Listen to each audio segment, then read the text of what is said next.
The Testament of Solomon is a very intriguing book. He is given a ring from God which grants him power over all demons.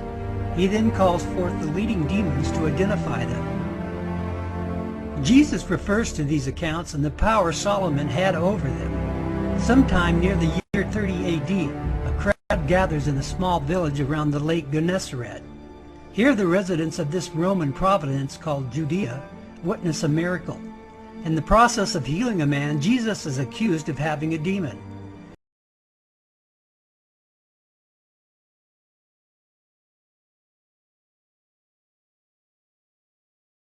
In his rebuke, he refers to the Testament of Solomon and says he has a greater power. This very statement gives legitimacy to the Testament of Solomon. At least we know there is a core of truth here. He says this in the middle of an exorcism of demons. He says, "For behold, someone greater than Solomon is here."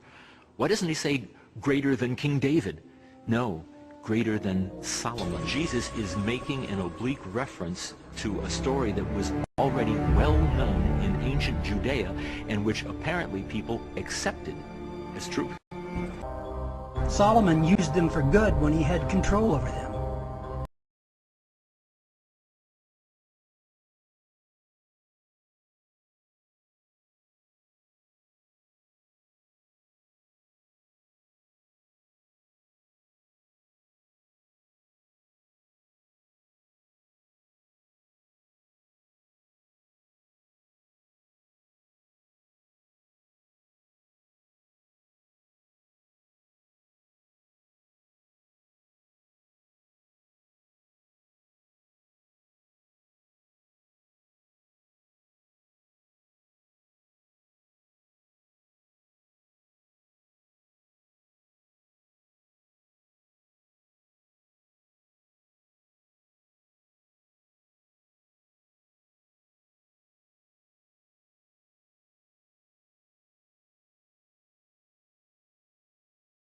Noah took demons into the ark and thus preserved their species. A demon named Og went with Noah to plant the vineyard and made condition with him not to interfere in any way with his work or he would injure him. Demons are also known as the hairy ones, as the prophet describes in Isaiah chapter 13. Religious men may gain power over demons and subdue them in various ways.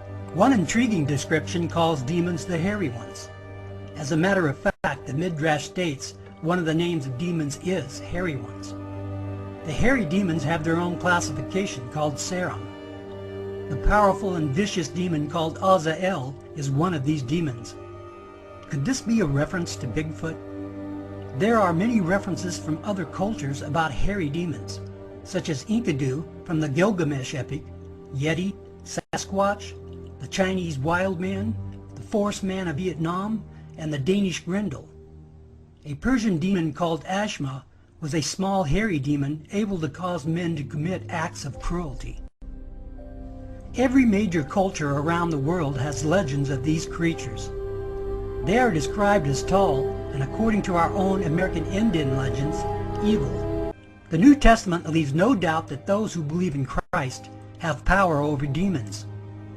But for those who don't believe, you are at their mercy. Why are UFOs, ghosts, and paranormal activity, and even Bigfoot so similar? They all have circumstantial evidence without any hard scientific proof. They seem to vanish in thin air. Numerous reports can be dismissed, but yet certain cases can't. Some reports have a legitimate basis with credible witnesses. If these events are not going on, then what is? I believe they are related and the entities responsible live in a dimension not visible to us.